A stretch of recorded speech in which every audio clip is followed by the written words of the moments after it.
What's up, nerds? Welcome to my first video. Today I'm going to be showing you how to color grade these shots from my viral video on Instagram. Everyone's been talking about how I color graded it, best color grading of 2025.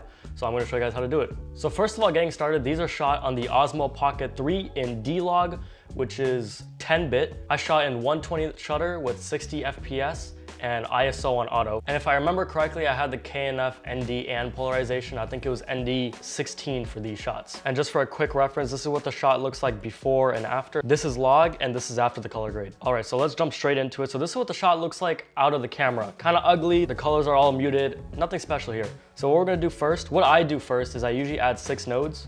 That's 7, that's more than I thought. And in the first node, all I do is I go straight into the curves and just bring the bottom and top in. That adds just a bit of contrast. It squishes the top and bottom together, so now there's a finer area to work with. In the second node, I go to the curves again, and then I make an S curve with 4 dots.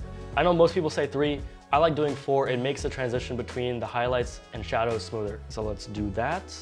Nothing too crazy, just low contrast. And then I go into the primaries, add a little more contrast there, a little bit more saturation, and we're done with this node. In the third node is where I add all the colors for the lift, gamma, and gain. So in the gain, I'm gonna go and add a little bit of orange, just like that. In the gamma, I'm also gonna go and add a little bit of orange. And then in the lift, I'm gonna do the complete opposite. Orange and blue are primary colors, so I'm gonna push the lift towards the blue, just like that. Easy peasy lemon squeezy. So right now, what we have is something like this.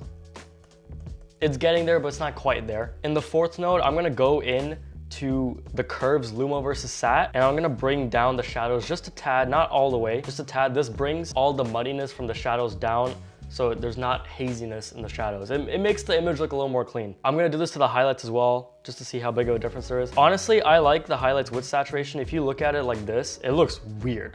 The front of that McLaren is just white. Like, that looks ugly, so we're not gonna do that. Maybe just a little bit. Really, that's all you need. Honestly, I'm not gonna do any, because I don't really like how that looks. We're gonna do just the shadows. Now, looking at the image, the overall look is almost complete, but I'm looking at the bottom of the screen near where the ground is, and I don't like how bright the ground and the bottom of the McLaren is. So what I'm gonna do is I'm gonna add a power window, and I'm gonna go down here to the gradient and just push a gradient towards up from bottom, just like this. Nothing too complicated. I just realized I accidentally did that on the fourth node, so we're gonna undo that. We're gonna go to the fifth node and add the power window. Now what that does is it isolates the bottom of the screen and then tapers it off to the top of the screen. However long you want it to be, that's what the arrow is there for. So if I drag the arrow higher, then it'll taper off slower and more of the shot will be included, and then vice versa if I keep the arrow shorter. I'm gonna keep the arrow shorter so it's mainly the ground tapering off into the middle of the screen, almost the middle of the screen right before. And I'm just gonna go to the offset and bring it down so that the bottom of the screen, as you can see, gets darker and darker. I might make the arrow a little longer. And what that does, it just makes the bottom of the screen a little darker because there's too much brightness there, and I want my viewers' attention to be in the middle of the screen, not the bottom of the fucking car. In the sixth and final node, I'm gonna add this thing called halation. Now, if you're not using DaVinci, I don't really know exactly how to do this in Premiere. I'm sure there's plugins you can download, but this is solely in DaVinci. And I'm just gonna click view isolated regions and see what is being highlighted right now, what's being used for the halation. And I think too much is. I think there's too much going on here.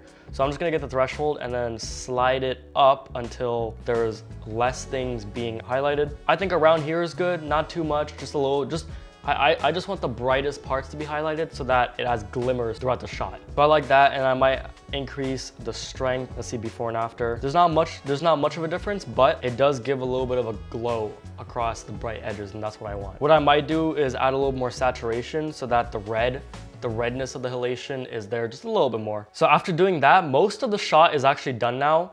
I do think the shot is a little bit too warm, so we're gonna go into the second node, go to temperature, and we're actually gonna make it a little bit cooler. And that's pretty much the look done. That's the entire shot right there. As you can see, you don't need anything complicated. I hate making stuff complicated. It is so annoying for no reason. Like, why you make stuff complicated? Don't do that. There's no reason for you to do that to yourself. But it's pretty much done. 6 nodes. You realistically might not even need 6 nodes. You could probably do this in 3 nodes. But I like having each step as its own node. I can just see it better. Obviously, that doesn't mean you need the 6 nodes. But yeah, as you can see, this is the shot before, after, nice and clean, best color grading of 2025 according to my comments. This video is originally posted on my Instagram, so if you don't follow that, go follow that already. If you're not subscribed, don't forget to hit that subscribe button. I have a LUT pack coming out soon with 10 to 15 LUTs I'm gonna see how much I wanna put in there with tutorials for each. You can use these LUTs in all editing platforms. That's DaVinci, Sony Vegas, Premiere Pro, everything. So look out for that. Stay tuned for more tips like this, and until then, peace out, nerds.